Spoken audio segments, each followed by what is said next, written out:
Good morning, I'm Marcus Lay, Battalion Chief of Training, Eugene Springfield Fire. This the morning of June 1st, 2022. And we are here, myself and Captain Meyer, to talk to you about first arriving engine company task considerations and the assignment of truck companies on these same structures when they're affected by fire. The intent of these trainings are really targeted towards battalion chiefs and captains. This will be in place of the annual B-Shifter Blue Card training for the company officers, so there will be a requirement that you finish this or other parts of the content that we put out. Should be around 6 hours a year, and the credentialing will be up on Target Solutions for you. So with that, we'll get right into it. We're really hoping to talk about these policies, procedures, and best practices in the way that myself and Captain Meyer would assign them or use them, but it may not be exactly how everybody would do it. So have the conversations, ask the questions. If something doesn't make sense, have the conversations at the dinner table and breakfast table in your firehouses. Yeah, so I've got three scenarios, different types of buildings. We've got a strip mall, we've got a apartment building, and Jerry's Home Improvement, so a big box store. So that's what we're going to be talking about. This is in replacement of the continuing education for B-Shifter. I think Chief Lay already mentioned that, but we're replacing that and doing it with our own in-house content to make it a little more relevant to how we assign engine companies and trucks and that kind of thing. So with that, we'll start with our first video, which is a strip mall. So Manny, we can go ahead and throw it to that video. All right, so this is our first scene. I'll give it a quick size up, and we'll talk about assignments following that. So FireCom 2, Engine 15's arrived with a small strip mall with a working fire center occupancy. Engine 15 will be in the offensive strategy with an attack line to the interior for primary search and fire control. Engine 15 will be Willamette Command. So this is to me, this is an offensive fire all day long with this. Yeah, and so if we just take the conditions that we're looking at right now, this is the middle of the day, so considerations for that first arriving company officer is this was probably called in by occupant. They probably know what has started the fire.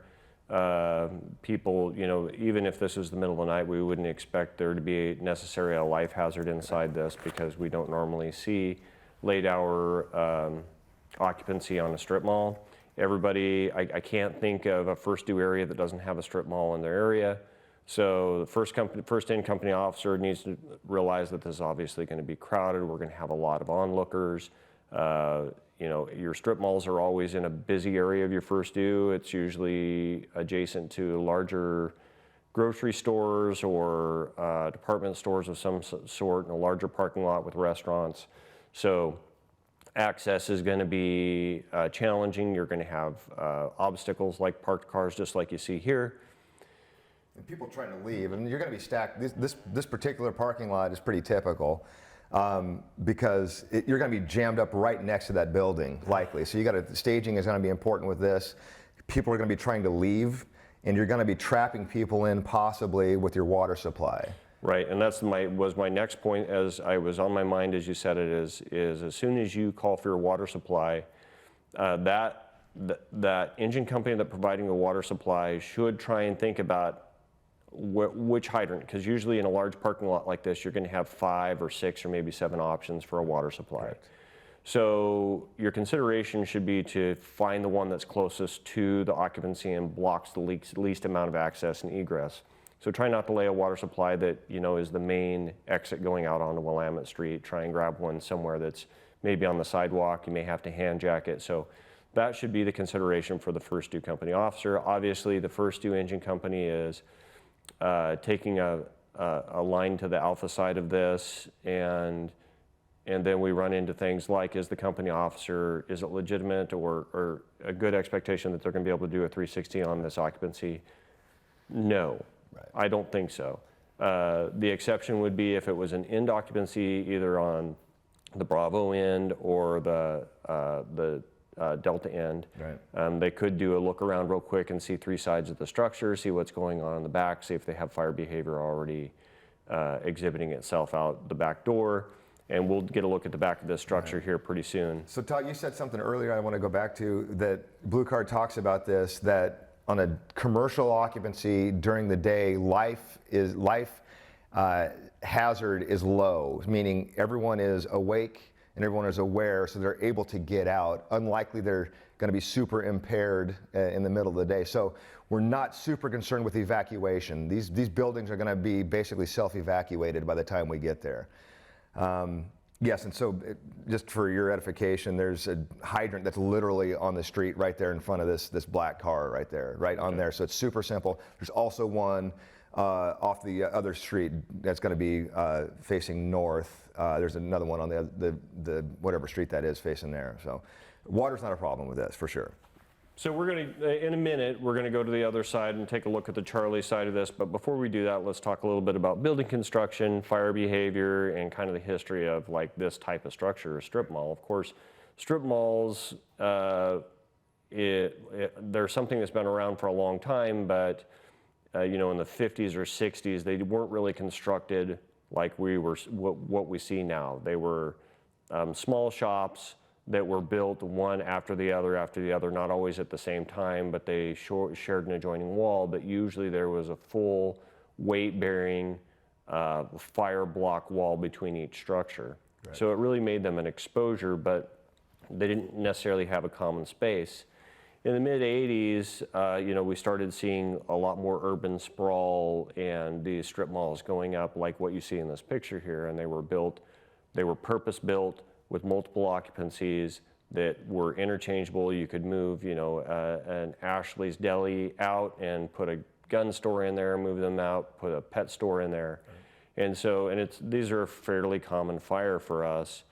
In the 1990s, if you were just getting into the fire service or in the fire service, there was a ton of training around strip malls and how to fight these fires, because we were having these buildings put up in the late 80s before fire code caught up with them, and they had a common attic with no fire blocks in the attic in between them.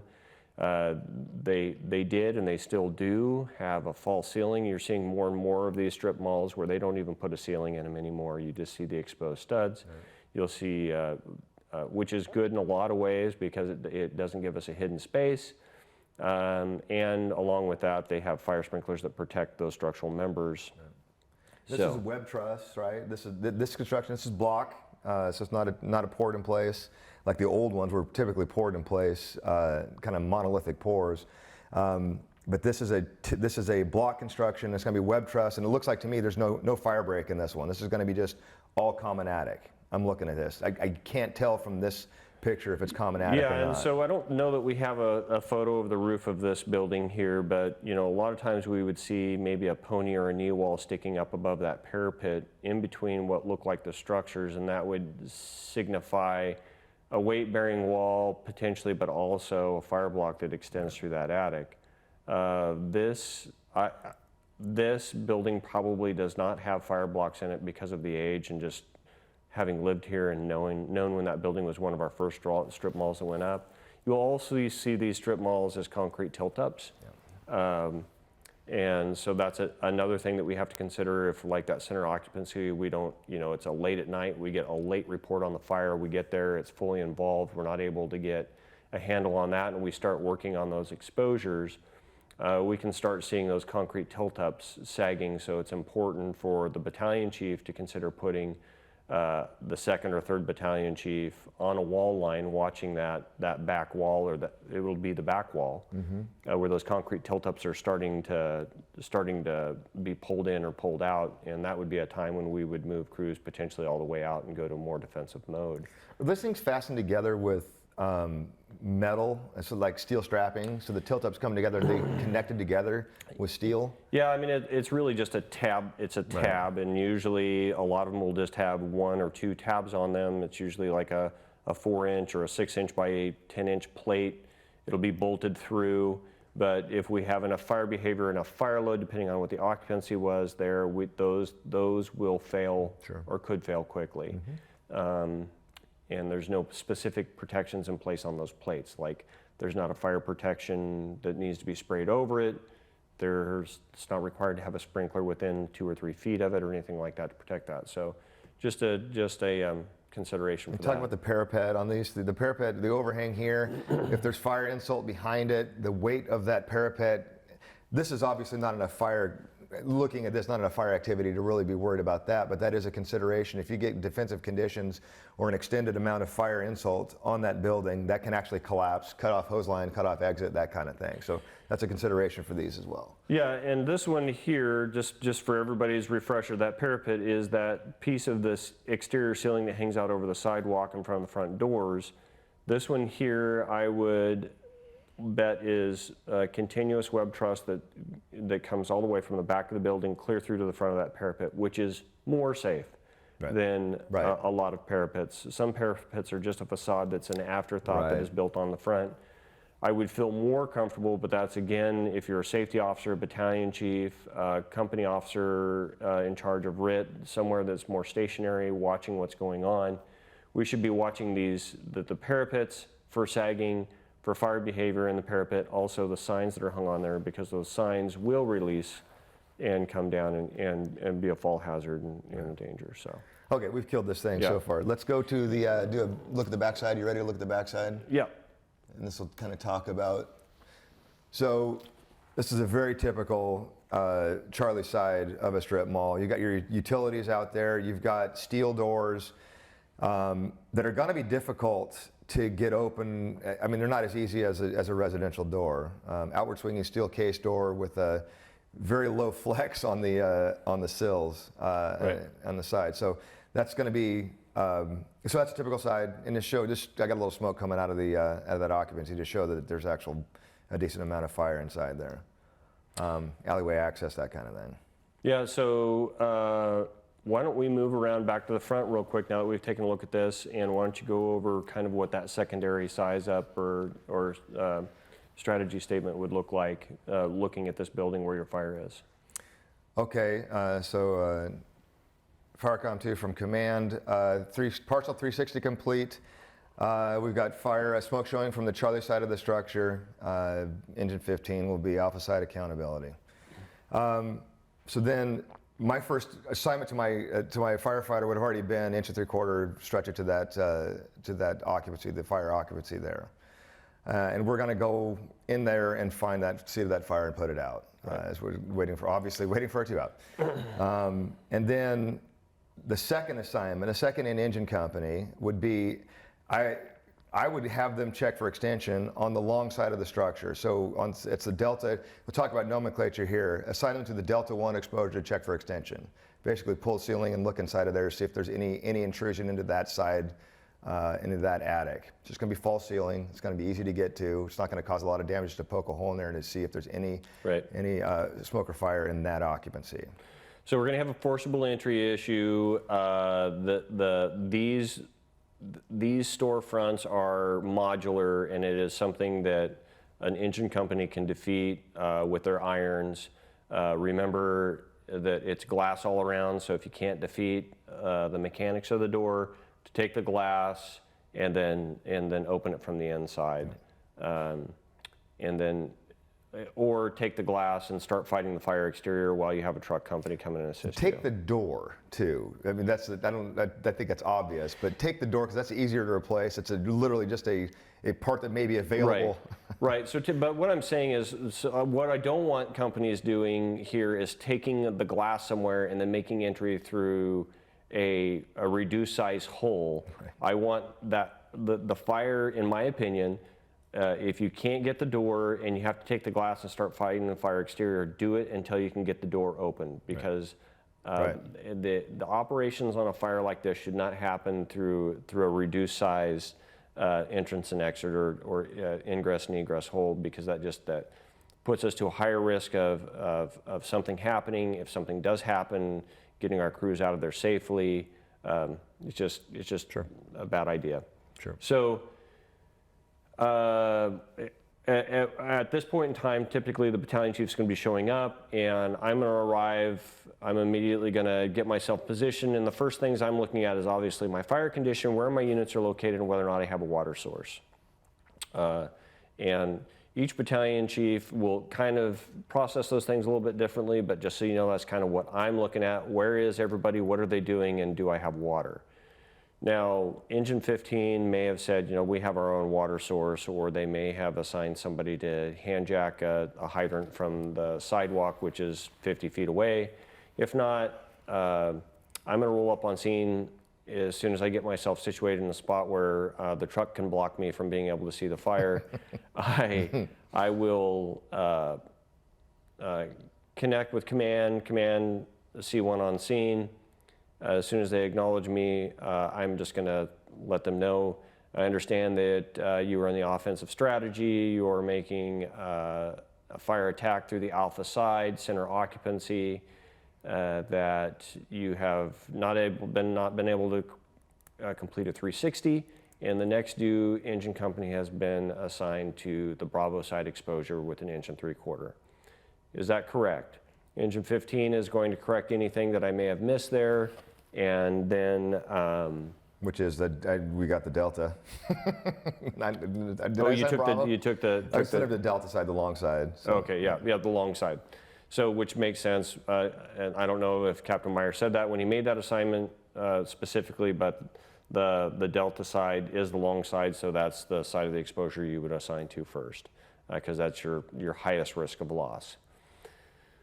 So that's and so if I don't have a water source, that's going to be my next assignment, is for somebody to come up and assist with securing that water source. As always, my engine 15 engineer will not let me forget that, and I appreciate that from our engineers. So talking about that, so there's a couple of things that I want to make sure we understand. So Delta 1 exposure, we're looking at Tan Republic here. We're going to go to that sushi joint right next to it is going to be the Delta 1 exposure. And then there's the El Super Burrito is going to be Delta 2. So the way you name these things in Blue Card is it's whatever side of the building you're on, and then if there's multiple occupancies or multiple exposures, it's Delta 1, Delta 2, Delta 3, etc. It should be simple, but that's kind of what we're talking about. Me coming in on like a second or third engine company, we're always thinking of grabbing water for we know that, okay, we're not going to be immediately assigned to something, so it's up to us to be really considerate where the water supply is. So I'm going to basically be prepping my crew we're going to go help them find water while we wait for our assignment. Right. So let's talk about assigning the truck now a little bit. So our engine companies are going to come in, they're going to start attacking the fire, going to Delta and Bravo exposures, getting water supply, performing staging for RIT. Now, that's not to say that I can't assign some of the things that, as a battalion chief, to the engine companies that I would normally assign a truck to. Right. And so when would I assign an engine and hold my truck in reserve? And when would I just go ahead and assign my truck? Right. So on an occupancy like this, I'm going to assign my truck to truck work that an engine could do right away, because we don't have floors above floor 1. Right. The likelihood of putting our apparatus-mounted aerial up is low, and right, this is ground ladders all day long here. Yeah, right? Unless I needed light, or I needed to do a pick off the roof, or I just needed to get a lot of equipment to the roof. Right. That's when I might hold them in reserve. Okay. So the truck is going to roll up, and truck 1's going to be on this pretty quickly, and I'm probably going to assign them to force that alpha side door right away, because there's a good chance that engine 15 is going to have a tough time with this door. And again, I don't want them going through a hole in like a glass pane, right, to make an attack on this. So nighttime, they're going to force that door. Daytime, it's already going to be open coming in the alpha side. So there's that's the assumption, right? Yeah. Right. Yeah. But now, would you talk about going to the roof? Because I'm looking at this, and I'm not sure that there's going to be much roof work to be done on this thing initially, and maybe just send them to the Charlie side and force that door. Yeah. So let's talk about roof work on things like this. So first of all, roof work on a strip mall or these lightweight web construction, sometimes unprotected lightweight web construction roofs, is dangerous for a truck company, and it's a little bit of a guessing game to see how far your roof is affected underneath your feet. Right. Right. And then, so what's the benefit here? So these if I have a lot of fire in one occupancy and I have good firewalls, this fire is going to vent itself pretty quickly. Do you want to go to the next slide to see what a heavy fire we still? Sure. Okay. Yeah. Let's go ahead. So this fire is going to vent itself pretty quickly. Now this is going to be, I'm going to be directing an offensive exterior attack on this and trying to get this knocked back so we can get inside and kind of assess the ceiling. But we're not going to just be going in on something like this because it's lightweight construction. Correct. No idea how long this has been burning, especially if it's night. And so, I mean, like if you have this much fire in an occupancy like this, then our roof is not safe. Correct. So let's talk about what do we do on a roof of a structure like this? Well, most commonly it would be a strip cut. And Okay. strip cuts are really not to put the fire out or to aid in fire suppression in the fire occupancy. They're to save the rest of the structure. Right. They're a line in the sand, and you never do it in the Delta 1. You would do it in the Delta 2. Right. Because strip cuts, if I'm going to do a strip cut on this, we're probably looking at somewhere about 40 feet of roof roughly, Right. front to back. And so I'm going to need probably at least 2 of my truck companies up there to get it done in a relatively decent amount of time. And so that's something that's in our toolbox, but I would have to say something would have to be going wrong with our efforts. We're a really good firefighting force, so we don't have a water supply, our Right. hydrant is broken, our first due engine has had a mechanical problem, and we are, for some reason that we're not expecting, our firefighting efforts have been Right. messed up. So that's when I'm looking at tactics like a strip cut, or we have just we have a fire exposure in Delta, say Delta 2 or Delta 3, Right. that I cannot let that fire get to. Right. A tannerite store or something like that. Right. Something, a life hazard that I can't move. I don't, or this, like the strip mall is attached to something that has a life hazard. The strip mall is attached to a hotel, which I don't know that we have that in any of our occupancies, but it's not impossible to have a fire in a building like a strip mall that's attached to something I can't let it get to. And the strip cut is worth the insurance that it buys me. And you could support that from the ground too with your engine companies from the bottom. So whatever exposure you pick, if it's Delta 3, then you could start putting companies in there and pulling ceiling and getting water to, Right. to slow the advance of the fire. Right. So then a strip cut is always has to be followed up by Hose line. hose streams, hose lines in place to protect that line in the sand. And yes, you always should be fighting the fire ahead of that if you can. Right. So that's why we would go to the roof on something like this. Is either I need to get light on it, I have to do a pick, or we're going to do a strip cut, because we're not going to go up and cut a 4x4 hole over the top of this fire in something like this. Ventilation's not usually a problem. So that's where I'm at with assigning the truck on something Perfect. like this from a roof standpoint. The more likely, we're going to have restaurants in here, so get your utilities shut off as quickly as Right. possible. You're going to have multiple meters, so here I would guess that you would have at least 6 or 7 meters.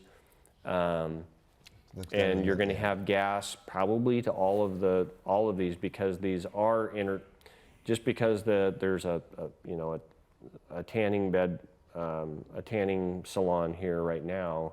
It could be a Mongolian grill Right. 2 months from now. So gas is fed to all of these. Make sure you get your gas off to the structures. Gas does run in the attic on some of these. They will run a pipeline through the attic on these to get all the way down the building. Looks like it is. I'm looking at right there. Looks like that is tapped into the attic space right Yeah. there. So get your gas shut off. Get your gas shut off early. I probably would not assign, like a truck company should think about if they get an assignment, a common assignment on this. So let's say that the engine company was able to force the front door, and I get my truck there and I say soften the fire occupancy. Yeah. So let's talk about what softening versus forcible entry versus ventilation means. So when we soften a building, or I ask a truck company to soften a building, that doesn't mean to go open the holes. It just means to make the holes readily openable by Openable. anybody, right? I'm not sure if openable is the word, but you know what I mean. That's fine. So if there's bars on a window, we take the bars off, but we don't mash the window. Right. If there's, you know, a metal bar across the door, we cut that. Even if we have to open a door momentarily, we shut it again because we don't want to change the flow paths until we do it strategically and tactically along with fire behavior. Right. Okay, good. Have we beaten this strip mall up? We want to move to... You know, I think so. I mean, I think that we're going to see, these are going to be contents fires typically, and the only structure that you're going to usually see burning in these is going to be the roof or the ceiling. Right. And so you're going to be fighting fire on the contents, and so it's going to be, you know, once you get the initial heat beat back out of the occupancy, it's going to be getting to the seat of the fire and putting the seat of the fire out. And the on-deck crew likely will be looking around the building because they're you know, the initial RIT. So that's a perfect opportunity to shut off that gas meter. If you get to the Charlie side of the structure, that's a perfect opportunity to ask command if they want you to shut it off, which they're going to say yes. Yeah, and just remember also that housekeeping is going to be dramatically different from the Alpha to the Charlie side of these. A lot of these strip mall occupancies are split, say 60-40 front and back. And the front will be, you know, some sort of retail front, whether it's a restaurant, and it's going to be, the housekeeping should be very good. You'll go through some sort of divider 2/3 of the way back through, and housekeeping could be atrocious. Storage is a minimum in these places, so depending on what you have, you may have, it could be dramatically more hazardous on the Charlie side of these structures, interior, than on the Alpha side. So just remember that conditions can change a lot. Clutter and whatnot. And where your fire load's going to be. Right, correct. So, All right, well, that's strip mall. yeah, all right.